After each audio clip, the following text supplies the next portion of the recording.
Has this ever happened to you when caring for a loved one?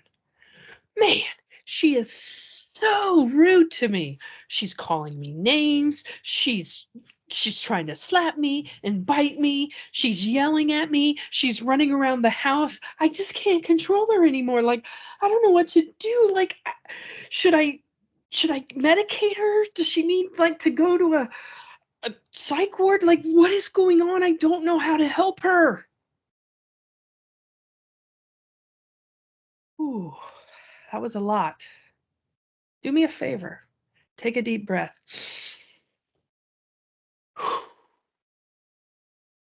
I could feel you guys all tensing up.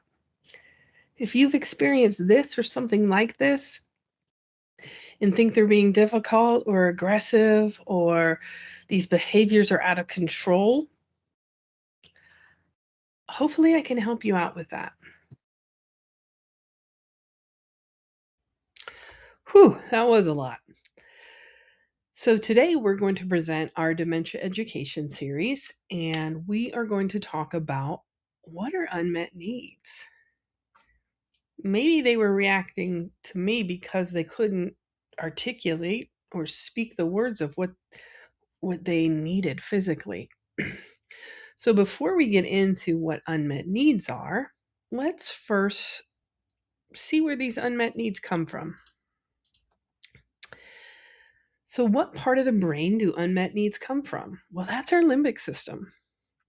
Our limbic system is the most primitive part of our brain. It's the first part of our brain to develop. So it's that primitive limbic system that houses our hypothalamus, our thalamus, our hippocampus, and our amygdala. We are really going to focus on our amygdala today. So, what is our amygdala and what does it do? So, our amygdala is, as I said, part of that limbic system, and it expresses our emotions. It's our fight, fright, flight, hide, seek, whatever emotion we express when we feel threatened. It's our threat perceiver, right? It's also our pleasure seeker. So if we really like something, we want to continue to do that. And if we do not like something, that's when that threat perceiver takes over. So what does this have to do with unmet needs? Well, hopefully I'm going to teach you. So this actually is one of my favorite slides to talk about. And I could talk about this slide for probably 8 hours straight. This is a positron emissions tomography. Whew! I just call it a PET scan to be easy. And as you can see on the PET scan, there is some red, and that's our brain at full throttle. We are using every ounce of our brain. We see some yellow colors. We're using about 50% of our brain. We see some light blue and green, and that's about 25%. And then we see some purple. That's no brain tissue at all. So you can see here we have a picture of a normal brain, early changes of dementia, late changes of dementia, and then an 18-month-old child. So this picture of our brain, this top part here in purple, that's our prefrontal cortex. So this is this part of the brain that you're seeing. The bottom part of the page, that circled in green, that's our occipital lobe. So that's what you're seeing in our brain. So the top of the page is the front of our brain, and the bottom of the page is the back of our brain. And this sort of is a middle view. It's a diagonal slice right through the middle of our brain. So what does all this mean?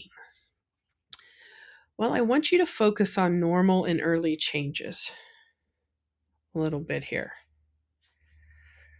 This prefrontal cortex right here, some people call that our thinking brain. It controls things like language. It controls things like making good choices, self-awareness. Hey, I'm okay, or I may need some help here. It's our filter. A lot of those things that help us live a normal life, right? And then you will see this red part in the middle. This is our amygdala. This is the part, as we talked about, that controls our emotions, right? I want you to look at normal and early changes. Tell me what you see in the prefrontal cortex, the purple circle. Do you see differences between normal and early? Or are they pretty much the same? If you said you see differences, you're right. Why do you think it's different? Well, our thinking brain is damaged. Our thinking brain is turning off. So if our prefrontal cortex is unable to run that part of our brain, what's going to take over? Well, let's look at this red part, the amygdala. What do you notice about those two? What's happening here? As we get into early changes, is that amygdala getting bigger or smaller? Well, if you said bigger, you're right. Why do you think that's happening? Oh, so you're noticing things. You're noticing that, oh, there's a lot of damage to this prefrontal cortex, and this amygdala is taken over. So we're going to take a little closer look so you can see this. So again, normal, this is our amygdala. Early changes, it's much bigger. So if somebody can't express their needs, then what is going to come out? Oh, the emotions. Yeah, you guys are smart. You're picking it up. So let's talk about what is this unmet need thing. So we as humans, we have 5 human needs. We also have 5 fingers. 5 human needs. So it's input. What are we putting inside our body? Food, hydration, oxygen, medication, anything that's going inside our bodies. That's our input. Number 2, that circadian rhythm, right? That sleep-wake cycle. We don't want to be all revved up 100 miles per hour. That red area is fired up. We don't want to be like that all the time, but we also don't want to be down here just not doing a lot, not having a lot of energy. We want to kind of space it out and make it a little even. Number 3, that's elimination. Getting rid of any excess fluid in our body. That can be urine, that can be feces, that can be sweat, saliva, mucus, hair. Can also be, fluid building up in our system. Anything inside of us that is having a hard time getting out. That's elimination. Then we have discomfort or comfort. What do we like or not like? What feels good to us? Is it the shirt we're wearing? Maybe we really like this shirt. Or maybe it's like itchy. Maybe this chair is not real comfortable. Or maybe this environment, gosh, it is so loud in here. Or there's just so much going on that I can't regulate myself. Like, this is not comfortable to me. Or the 5th one is pain. Ow. Ow. It's not just physical. It's emotional, it's a spiritual, it's social, whatever you're into, right? That pain that you've grown up with, or that physical pain that's happening now that you cannot express.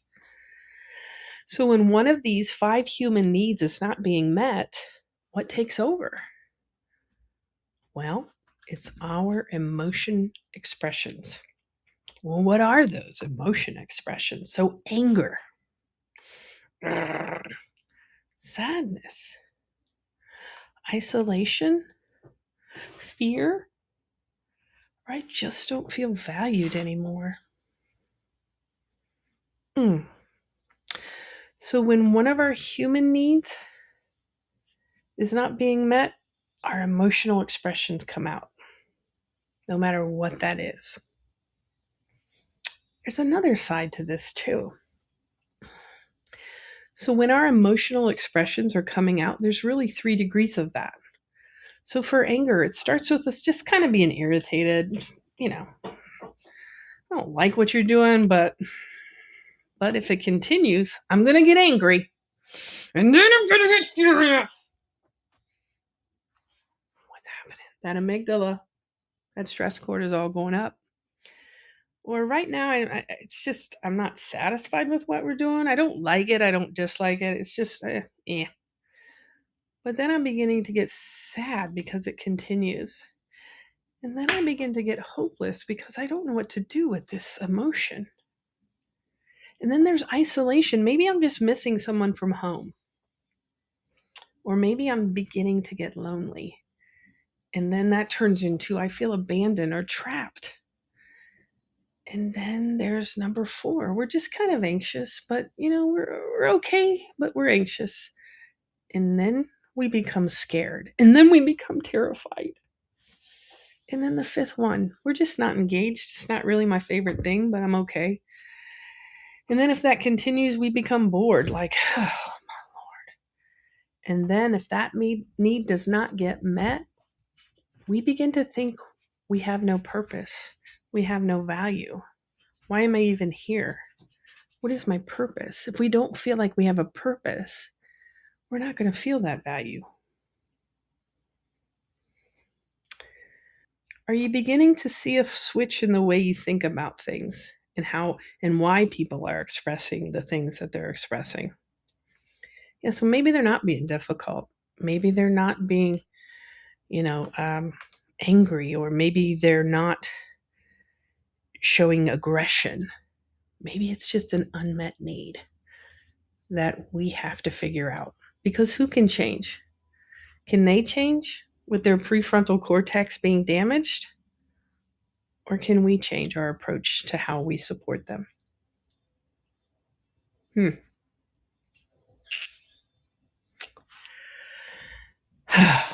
That's a lot to think about. How do we do that? Well, we become detectives. We got to put our detective hat on. What was happening before this behavior started? What's happening during this behavior? What maybe happened in their past that may be triggering this? One of the stories I have is I had a client who just really did not enjoy taking a shower. I mean, it was more than just anxious. She was scared. And so I talked to her daughter and I said, "Hey, tell me a little bit about your mom. Tell me some traumas that she may have experienced growing up. Tell me some things that calmed her. Tell me some things that triggered her. Just tell me a little bit about those things." And she began to tell me a story, and then she went, "Oh my goodness. My mom almost drowned when she was 4 years old. She is terrified of water. My dad gave us all baths when we were really little, and then he would take us to the pool. She couldn't even be around water." Oh, well, that makes more sense. The more we know about someone's past, the more we know about their present, the more we can help with their future. We got to get curious. We got to put our detective hats on. We got to take a step back and go, okay, is there something in the environment that might not be pleasing? Is it too loud? Is the temperature wrong? Is there something else going on? We have to start thinking about everything. And this isn't easy for one person to do. We have to build a team. You gotta get that support early. The earlier you get that support, the easier this journey is going to be. And I know that we all think we can do it and we don't need help, but I am telling you, if you don't get help early, it's going to be harder and harder to bring in help. They will become your shadow. They will be so dependent on you that they won't be able to see anyone else. We don't want that for you. We don't want that for them. It's not a good place to be. They've got to get used to support. You've got to get support. This is an isolating disease. Number 2, Begin to observe your loved one. When you see them becoming irritated, step in. Maybe have a talk with them. Maybe it's just 5-10 minute talk. Maybe just hold their hand or give them a hug. Give them some expression that, hey, I'm here, you're not alone. Maybe they're missing someone and you just kind of sit down and talk to them. Oh, tell me some things you loved about him. That sounds so amazing. If we begin to observe these expressions earlier, we'll be able to de-escalate quicker. I'm so appreciative that you're allowing me to take this journey with you and be your dementia guide. If you could do me a favor, can you like, subscribe, share? But most of all, I'd like you to give me some comments. What are you going through that you're having issues understanding? Because we're not here to talk at you. We're here to work with you. It takes a village. And let's work on this stuff together. Let's figure it out. Because if we don't, that's not a good place to be. Our own amygdala will begin to go up. And guess what? We as caregivers begin to exhibit the symptoms of dementia. And a lot of times, if you don't get that support early, you're going to be the one that ends up in the hospital. You're going to be the one that something tragic happens to because you're so stressed. And then what happens to your loved one? You got to take care of yourself. It's the whole airplane story, right? You've got to have oxygen before you help someone else. So let us be your oxygen. Give us your comments. Again, thank you so much for allowing me this time. See you next time. Bye.